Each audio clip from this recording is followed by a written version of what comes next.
Hey guys, welcome back to excuse me.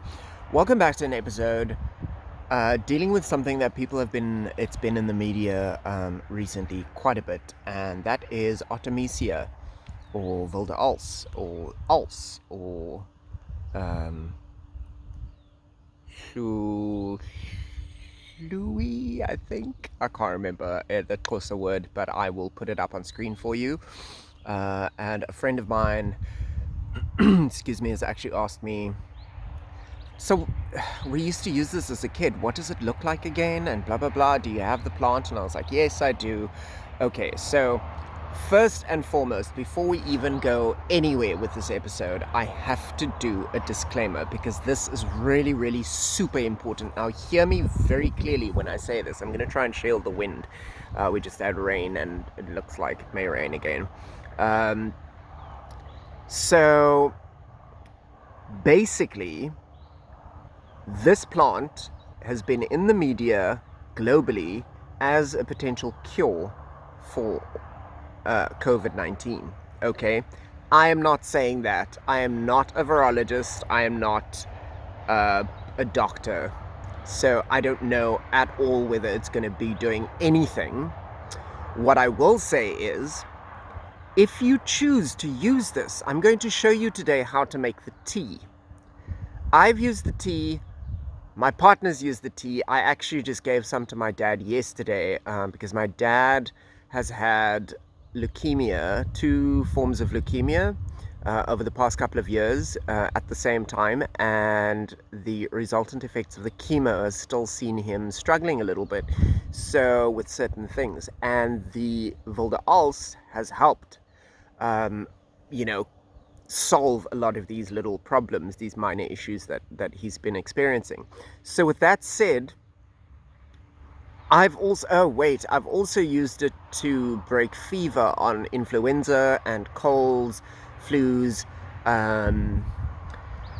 I've drawn someone's boil to point overnight, literally overnight, used as a poultice. Now, when you use it as a poultice, word of advice, do not put it onto your bare skin. It will burn you. Seriously, I've seen it. Do not do that. Put a gauze or something in between so that the strength of the plant doesn't actually just rip the skin open. So it can be quite intense. But however, used as a tea, it is fantastic. It tastes like, I'm going to be frank, horse ass. It tastes super horrible. But it's amazing, and you can sweeten it with honey, and I'm going to show you how to use it. I'll show you the plant first. It is an African, this variety is the South African variety. It's called Artemisia afra, okay, for Africa. Well, it's not technically for Africa, but hey, excuse me. I think it refers to woman or something like that. I'll put it up on screen.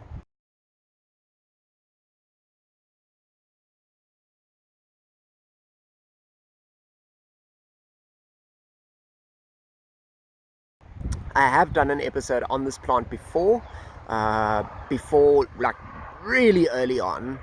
So way back in the playlists, you might find it there.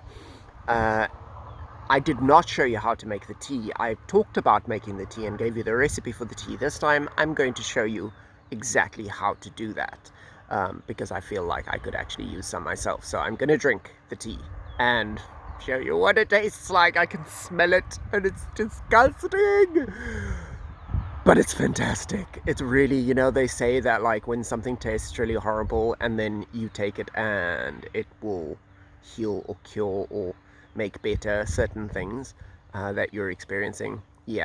It's definitely one of those. So again, disclaimer, I'm not saying it's a cure for COVID-19. It is not, as far as I'm concerned, a cure for COVID-19, okay?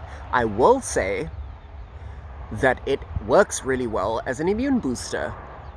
And then again, the other thing also is what works for some people may not work for others. So what I advise you to do is go to your medical practitioner and find out first whether you're allowed to take this or not. I absolve myself of any responsibility or like negligence that you experience, or, put over yourself, a veil of an experience, or whatever it is, I absolve myself. Like, I take no responsibility. If you do this, it's at your own risk. Okay? Good. Well, we've got that out of the way. Now, Wilde-als. Let's take a look at the plant quickly. So here is Wilde-als. Now, during this part of the season, you can see that the plant is actually filled with little aphids, and they're literally all over the plant. You can see the ladybugs just having a field day. There's some more down there. There's some more over there and there. And they're literally just, the ladybugs are just kind of sitting everywhere. The wind is really crazy today. So, yeah. So basically, this is Wilde-als. You can see from above, the plant is a pale, sort of pale dark green. Well, pale dark green, sort of dark green. And then on the underside, it has got this silvery, beautiful silver color, which is really fantastic. These are the flowers. Okay, so this plant is already flowered. And then this is what it looks like at a distance. So those are the flowers, and then those are the leaves of the actual plant. Right.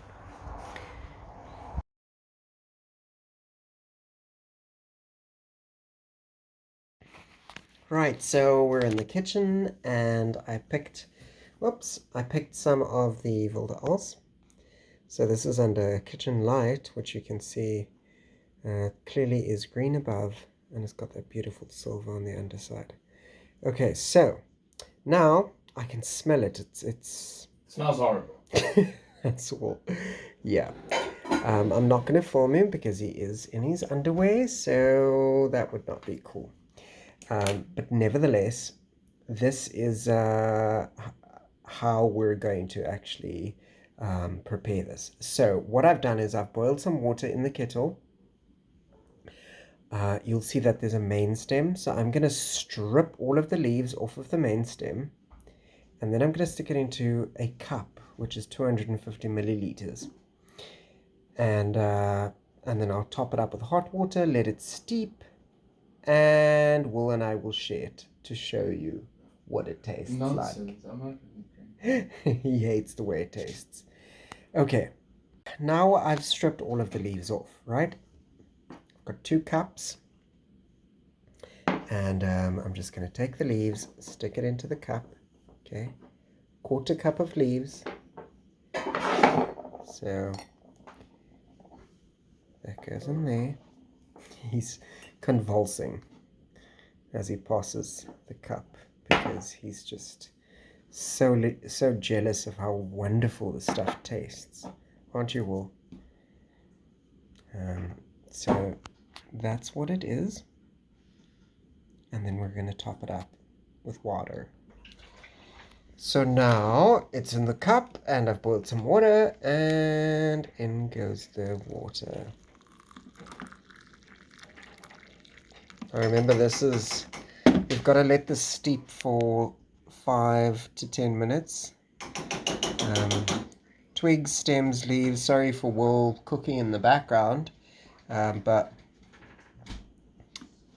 yeah, once it's steeped for that amount of time, you can either choose to add some sugar or honey to sweeten it. Although, look, it's so bitter that it's not really going to make a difference to add some sugar to it, right, Will? I'm just going to say nothing. Yeah. And so, yeah, and then I'll go and sit and get ready to watch a movie, but I'm going to have some of this in the meantime. But you have to drink it on camera. Right, of course. I'll film you. Oh, of course you will. Great. Lovely stuff. Thank you. Right, guys, so this is Wilde-als. It smells, I'm not going to lie, it really does. It's like, if you're not into medicine, I mean, who is? It's not really the best tasting medicine, but it works. It really, really does work. So I'm just gonna have a sip, okay? Because it's still quite hot.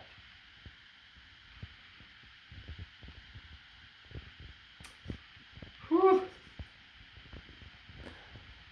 Yeah, we'll laugh, right? Because he's having a good time. Me drinking this. It's actually not that bad. Yeah. It's got this aftertaste from hell. You know, it just really kicks.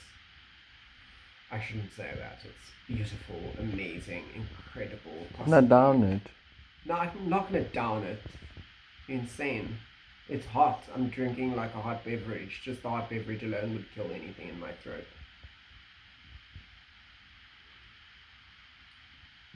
Guys.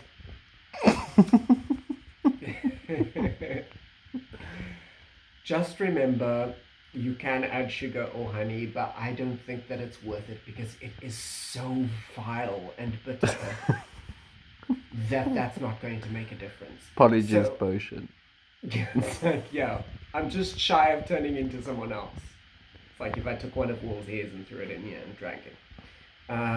However, what I did want to say about it before we go is this.